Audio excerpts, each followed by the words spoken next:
నమస్తే. ఒక జన సైనికుడిగా, జనసేన కార్యకర్తగా, జనసేన అధిష్టానానికి ఒక విన్నపం అండి. త్వరలో పంచాయతీ ఎలక్షన్స్ వస్తున్నాయి. అది అందరికీ తెలిసిన విషయమే. ఎంత మహా అంటే ఒక 2 నెలలే ముందే అంతే. అయితే ఇంతకుముందు పంచాయతీ ఎలక్షన్స్ వచ్చినప్పుడు జన సైనికుడు, జనసేన కార్యకర్త కానీ, ఎవరైనా జనసేన నాయకులు కానీ ఎక్కడైనా వాళ్ళకి ఉంది, మనం పోటీ చేయగలము, పోటీ చేస్తే మనం గెలుస్తామనే నమ్మకం ఉండి పోటీ చేసేవాళ్ళు.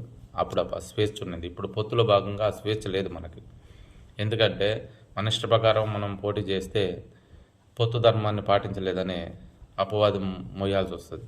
కాబట్టి జనసేన అధిష్టానం ఒక 4 వ్యక్తులను నియమించి ప్రతి నియోజకవర్గానికి పంపించి ఆయా నియోజకవర్గాల్లో టీడీపీ ఎమ్మెల్యే కావచ్చు, జనసేన కావచ్చు, బీజేపీ ఎమ్మెల్యేస్ కావచ్చు, ఎవరన్నా ఉండనియండి, అక్కడ సంప్రదించి ఇదిగో ఒక మండలానికి దగ్గర మనకి 680 మండలాలు ఉన్నాయి.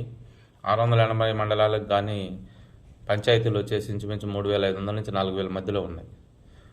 కనీసం మండలానికి 2 పంచాయతీలు తీసుకున్నా కూడా మనం 1,300, 1,400 పంచాయతీలు గెలుచుకోవచ్చు. పొత్తులో భాగంగా సంప్రదించి ఆ విధంగా జనసేన అధిష్టానం నిర్ణయం తీసుకుంటుందని. రోజులు దగ్గర పడిపోతున్నాయి. కామ్గా ఉండి అప్పటికప్పుడు చెప్తే అప్పటికప్పుడు పోటీ చేసే వ్యక్తి ఏ నిర్ణయం తీసుకోవాలో అర్థం కాక ఇబ్బంది పడుతూ ఉంటాడు. దయచేసి ఇది కొంచెం త్వరగా చేస్తే మంచిదని జనసేన అధిష్టానానికి నా విన్నపం.